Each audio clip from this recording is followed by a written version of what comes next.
ಸ್ವಾಭಿಮಾನಿ ನ್ಯೂಸ್ಗೆ ಸ್ವಾಗತ. ಇಂದಿನ ಪ್ರಮುಖ ಸುದ್ದಿಗಳು. ಶಿಕ್ಷಕರಿಗೆ ಇರುವ ಗೌರವ ಬೇರೆ ಯಾರಿಗೂ ಸಿಗುವುದಿಲ್ಲ ಎಂದು ಸಾಗರ ಶಾಸಕರು ಮತ್ತು ಕರ್ನಾಟಕ ಅರಣ್ಯ ಕೈಗಾರಿಕೆ ಅಭಿವೃದ್ಧಿ ನಿಗಮದ ಅಧ್ಯಕ್ಷರಾದ ಗೋಪಾಲಕೃಷ್ಣ ಬೇಳೂರು ಹೇಳಿದರು.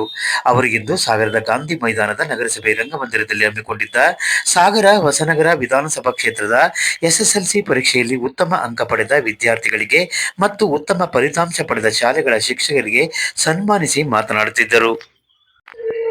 ಕಾರ್ಯಕ್ರಮದಲ್ಲಿ ಸಾಗರ ಕ್ಷೇತ್ರ ಶಿಕ್ಷಣಾಧಿಕಾರಿ ಪರಶುರಾಮಪ್ಪ, ಹೊಸನಗರ ಕ್ಷೇತ್ರ ಶಿಕ್ಷಣಾಧಿಕಾರಿ ಕೃಷ್ಣಮೂರ್ತಿ, ಸರ್ಕಾರದ ಗ್ಯಾರಂಟಿ ಯೋಜನೆಗಳ ಸಾಗರ ತಾಲೂಕು ಅಧ್ಯಕ್ಷ ಬಿಆರ್ ಜಯಂತ್, ಯೋಜನಾ ಪ್ರಾಧಿಕಾರದ ಸದಸ್ಯ ಸೋಮಶೇಖರ್ ಲಾವಿಗೆರೆ, ಸಾಗರ ನಗರಸಭಾ ಸದಸ್ಯ ಗಣಪತಿ ಮಂಡಗಳಲೆ, ಮಧುಮಾಲತಿ, ಜಾಕೀರ್, ರವಿ ಲಿಂಗನಮಕ್ಕಿ, ಸುರೇಶ್ ಬಾಬು ಮುಂತಾದವರಿದ್ದರು.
ಎಸ್ಎಸ್ಎಲ್ಸಿ ಫಲಿತಾಂಶ ಪಟ್ಟಿಯಲ್ಲಿ ಶಿವಮೊಗ್ಗ ಜಿಲ್ಲೆಯು ರಾಜ್ಯದಲ್ಲಿ 4ನೇ ಸ್ಥಾನ ಪಡೆದಿದ್ದು, ಅದರಲ್ಲಿ ಸಾಗರ ತಾಲೂಕು 2ನೇ ಸ್ಥಾನ ಹಾಗೂ ವಿಷಯವಾಗಿದೆ. ಸಾಗರ ತಾಲೂಕಿನ 21 ಶಾಲೆಗಳು, ಹೊಸನಗರ ತಾಲೂಕಿನ 6 ಶಾಲೆಗಳು 100% ಫಲಿತಾಂಶ ಸಾಧಿಸಿವೆ. ಈ ಸಾಧನೆಯನ್ನು ಗೌರವಿಸಲು ನಿಮ್ಮೆಲ್ಲರ ನಾಯಕರು, ಹೊಸನಗರ ಸಾಗರ ವಿಧಾನಸಭಾ ಕ್ಷೇತ್ರಗಳ ಜನಪ್ರಿಯ ಶಾಸಕರು, ಕರ್ನಾಟಕ ರಾಜ್ಯ ಕೈಗಾರಿಕಾ ನಿಗಮದ ಅಧ್ಯಕ್ಷರು ಆಗಿರುವ ಸನ್ಮಾನ್ಯ ಶ್ರೀ ಗೋಪಾಲಕೃಷ್ಣ ಬೇಳೂರು ಅಧ್ಯಕ್ಷರು, ಕರ್ನಾಟಕ ರಾಜ್ಯ ಅರಣ್ಯ ಕೈಗಾರಿಕಾ ನಿಗಮ ಬೆಂಗಳೂರು, ಮಾನ್ಯ ಶಾಸಕರು ಸಾಗರ ಮತ್ತು ಹೊಸನಗರ ಕ್ಷೇತ್ರ ಇವರಿಂದ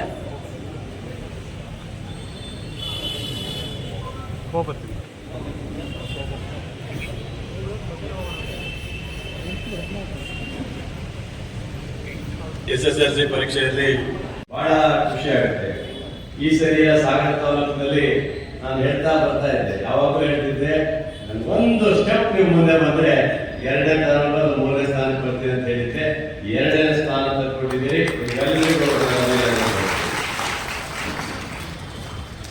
ಬಹಳ ಪ್ರಮುಖವಾದಂತ ಘಟ್ಟ ಶಿವಮೊಗ್ಗ ಜಿಲ್ಲೆಯಲ್ಲಿ ನಾವು ಶಿಕ್ಷಣಕ್ಕೆ ಒತ್ತು ಕೊಡ್ಬೇಕು. ನನ್ನ ಒಂದು ಆಸೆ ಶಿಕ್ಷಣ. ನನಗೆ ಆರೋಗ್ಯ ಶಿಕ್ಷಣ ಬಹಳ ಬಹಳ ಇಷ್ಟವಾದಂತ ಇಲಾಖೆ ಅಂತ ನನಗೆ ಗೊತ್ತಾಗುತ್ತೆ. ಈ ಶಿಕ್ಷಣದಲ್ಲಿ ಯಾರು ವಂಚಿತರಾಗಬಾರದು, ಒಬ್ಬ ಬಡವರು ಸಹ ಶಿಕ್ಷಣ ಕಲಿಬೇಕು ಅಂತ ಆದಾಗ ಬಹುಶಃ ನಿಮ್ಗೆ ಗೊತ್ತಿಲ್ಲ, ನಾಗೋಳ್ಳಿ ಮತ್ತು ನಮ್ಮ ಕಠಿಣಕಾಲದಲ್ಲಿ ಅವತ್ತು ಹೈಸ್ಕೂಲ್ ಇರಲಿಲ್ಲ. ಆ ಕಾಲದಲ್ಲಿ 20 ಕಿಲೋಮೀಟರ್ ವ್ಯಾಪ್ತಿಯಲ್ಲಿ ಒಂದು ಹೈಸ್ಕೂಲ್ ಇರಲಿಲ್ಲ. ನಾನು 1990ರಲ್ಲಿ MA ಆದ ಸಂದರ್ಭದಲ್ಲಿ ನಾನು ಈ ಕಡೆ ಕೊಟ್ಟರೆ ಬಸ್ಸಿನ ವ್ಯವಸ್ಥೆ ಇರುತ್ತೆ. ಪಾಪ ಆ ಭಾಗದ ಜನರು ಎಲ್ಲೋ ಓದದೆ ಹೆಣ್ಣು ಮಕ್ಕಳು ಶಾಲೆ ಬಿಡ್ತಾ ಇದ್ರು. ಸಣ್ಣ ಮಕ್ಕಳು 8ನೇ ತರಗತಿಗೆ ಶಾಲೆನೇ ಬಿಟ್ಬಿಡ್ತಿದ್ರು. ಅದನ್ನು ನೋಡಿ ನಾನು ಕಠಿಣಕಾಲು ಮತ್ತು ನಮ್ಮ ನಾಗೋಳ್ಳಿಗೆ ಒಂದು ಹೈಸ್ಕೂಲ್ ಕೊಟ್ಟೆ. ನೋಡಿ ಸತತವಾಗಿ 100% ಬರ್ತದೆ.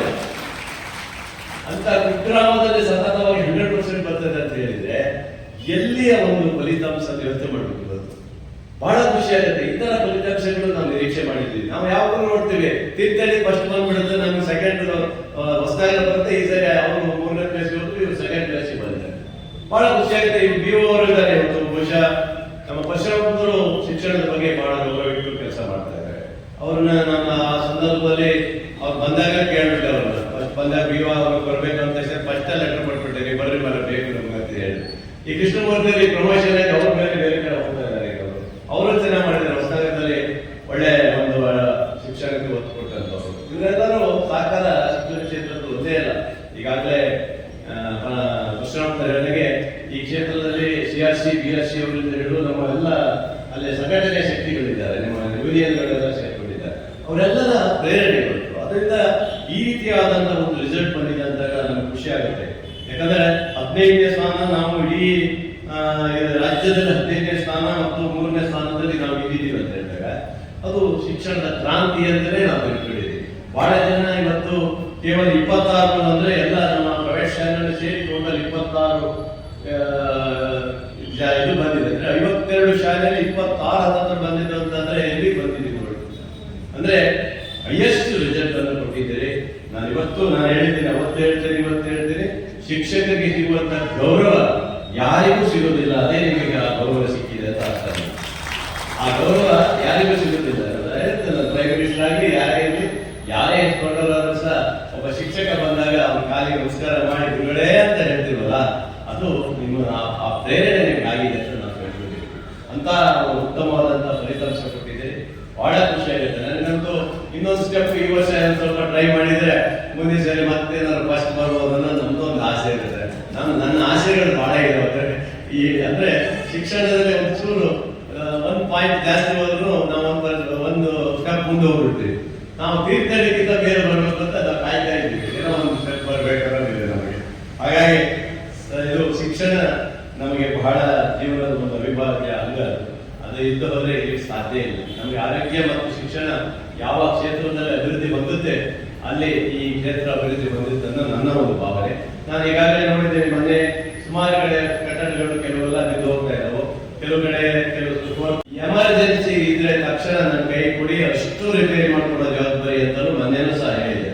ಪ್ರತಿ ಒಂದು ಹೊಸನಗರದ ಯಾವುದೇ ಎಮರ್ಜೆನ್ಸಿ ನಿಮ್ಗೆ ಇದ್ರೆ ನನ್ನ ಗಮನ ತಂದ್ಕೊಡಿ, ತಕ್ಷಣ ಅಡ್ವಾನ್ಸ್ ಆಗಾದ್ರೂ ಮಾಡಿಸಿ ನಿಮ್ಮ ಮಕ್ಕಳಿಗೆ ಇರಲಿಕ್ಕೆ, ಅವರಿಗೆ ಓದಲಿಕ್ಕೆ ಸೇವೆ ಮಾಡುವಂತ ಅವಕಾಶವನ್ನ ನಾನು ಮಾಡಿಕೊಡ್ತೇನೆ. ಇದು ಬಹಳ ಮಕ್ಕಳ ಉಜ್ವಲ ಭವಿಷ್ಯಕ್ಕೆ ಬಹಳ ಪ್ರೇರಣೆ ಆಗಿದೆ ಅಂತ ನಾನು ತಿಳ್ಕೊಂಡಿದ್ದೇನೆ. ಇವತ್ತಿನ ಮಕ್ಕಳು ಬಹಳ ಇದ್ದಾರೆ. ಏನು ಓದ್ಬೇಕು ಅಂತ ಹಸುವು ಅವರಿಗೆ ತಡ್ಕೊಳ್ಳುವ ಅಷ್ಟು ಹಸುವ ತರ ಓದ್ತಾರೆ. ಅಂದ್ರೆ ಅಷ್ಟು ಟ್ಯಾಲೆಂಟ್ ಇದ್ದಾರೆ, ಅಷ್ಟು ಬುದ್ಧಿವಂತರಿದ್ದಾರೆ. ಇವತ್ತು ನಮ್ಮ ಕಾಲದಲ್ಲೆಲ್ಲ ಬರೀ SSLC ಪಾಸ್ ಆಗಿದ್ರೆ ಸಾಕಾಗ್ತಿದ್ವಿ. ನಾವು SSLC ಪಾಸ್ ಆಗಿದ್ರೆ ಸಾಕಾಯ್ತು, ಜಸ್ಟ್ ಪಾಸ್ ಆದ್ರೆ ಸಾಕಾಗ್ತಿದ್ವಿ. ಈಗ ಹಂಗಲ್ಲ. ಈಗ ಆ ಮಕ್ಕಳು 9 ಮೇಲೆ ಹೋಗ್ಬೇಕು ಅನ್ನೋದೇ ನಿರೀಕ್ಷೆಯಲ್ಲಿ ಇಟ್ಟಿರ್ತಾರೆ. ನೋಡಿ, ರಾಜ್ಯದಲ್ಲಿ 15ನೇ ಸ್ಥಾನ ಅಂದ್ರೆ ನಮ್ಗೆ ಎಷ್ಟು ಖುಷಿ ಆಗಲ್ಲ. ಅಷ್ಟು ಮಕ್ಕಳು ಇವತ್ತು ಪ್ರೇರಣೆ ಆಗಿದ್ದಾರೆ. ಕಾರಣ ನಮ್ಮೆಲ್ಲ ಶಿಕ್ಷಕ ಬಂಧುಗಳು. ನೀವೇ ಕಾರಣಕ್ಕೆ, ನಿಮ್ಮ ಪ್ರೇರಣೆಯಿಂದಲೇ ನೀವು ನಮ್ಮ ಮಕ್ಕಳು ಅನ್ನೋ ರೀತಿಯಲ್ಲಿ ಇವತ್ತು ಆ ಶಾಲೆಯಲ್ಲಿ ನೋಡ್ಕೊಳ್ತೀವಿ. ಅಷ್ಟು ಖುಷಿ ಆಗುತ್ತೆ.